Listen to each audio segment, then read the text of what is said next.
hope you're all well, and I hope you are coping with this very bizarre situation. So yesterday I did a vlog on loneliness and the way that loneliness can sometimes lead us into depression. So I just wanted to follow up on that and just kind of talk about ways of dealing with that. So I've woken up today. It's a lovely sunny day out there. I've done a few chores already, sorted my animals out and washed it up, had a coffee, and I feel a lot brighter. Now, that could be lots of reasons. It could be the weather. I think the weather always helps. It could be the fact that when I posted on Facebook the way I was feeling, I got an outpouring of support and camaraderie from my friends.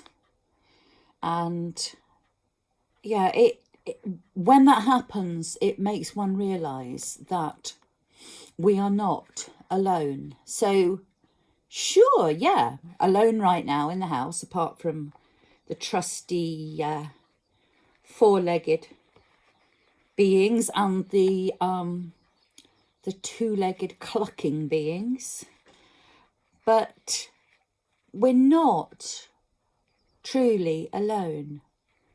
And you may or may not have spiritual beliefs, but I think science has pretty much proven now that we're all made of energy, and therefore we are all interconnected.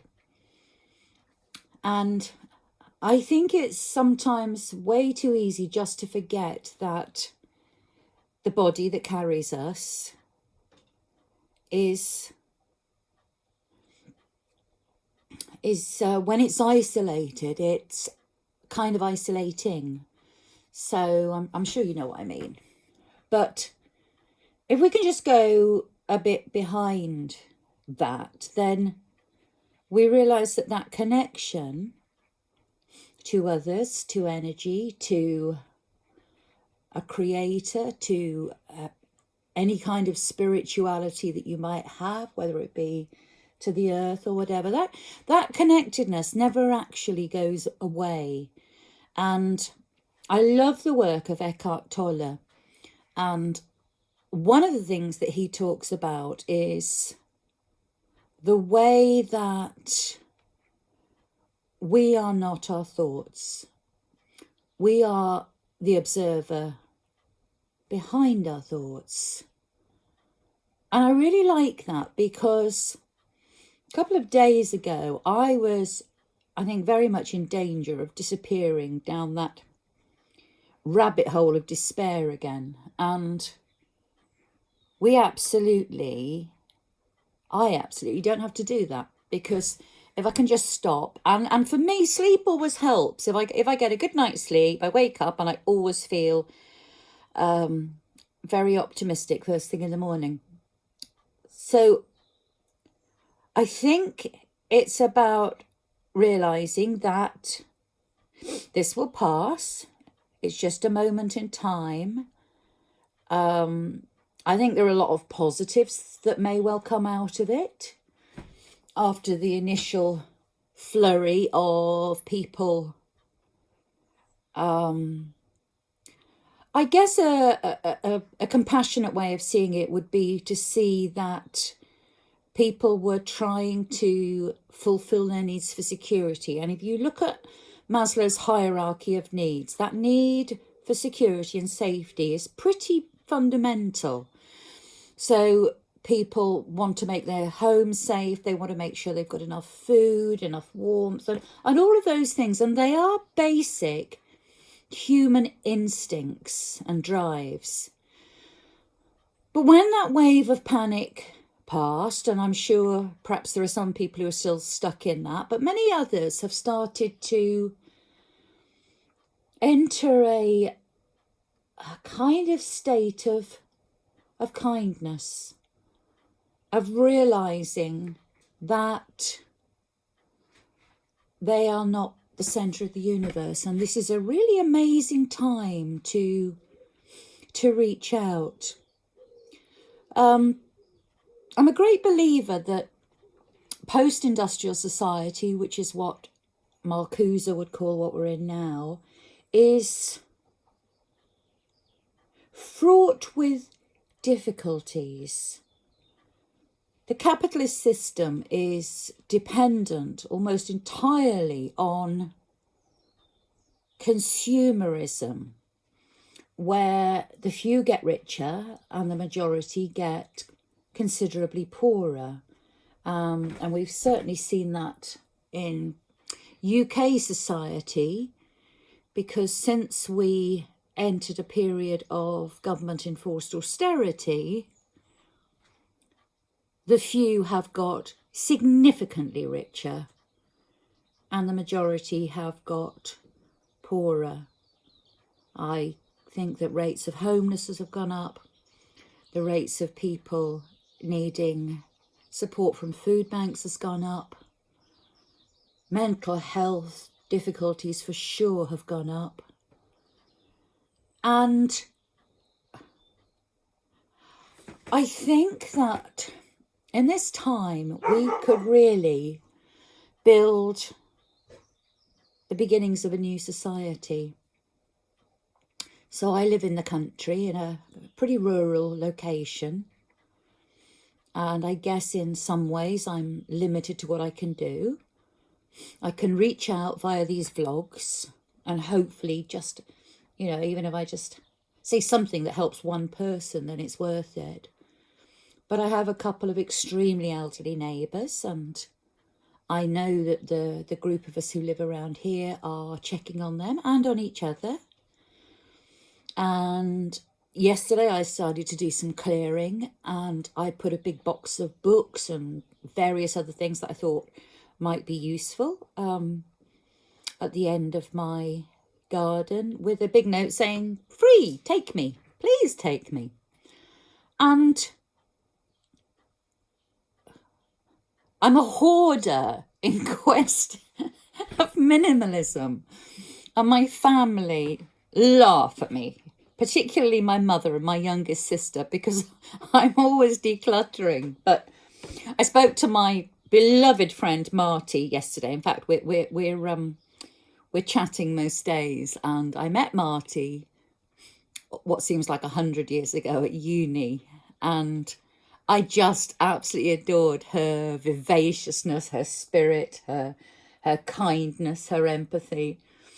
And Marty went on to have 3 amazing sons, and I have the privilege of being the godmother to the oldest, Nick, who is currently in Auckland in New Zealand. And she became a head of English at what became an outstanding school in Kingsbridge. And I love Marty dearly. You know, she brightens my life. You know, she's one of those friends that you can chat, and I've got a few of them. My Ruthie is another, but you know, you chat to them and it's like no time at all has passed. They're just there. And oh, just as an aside, this whole situation has helped me to connect with another very dear friend, Callie, who works with the homeless and prisoners through psychodrama in Brazil. And I have so much admiration for her.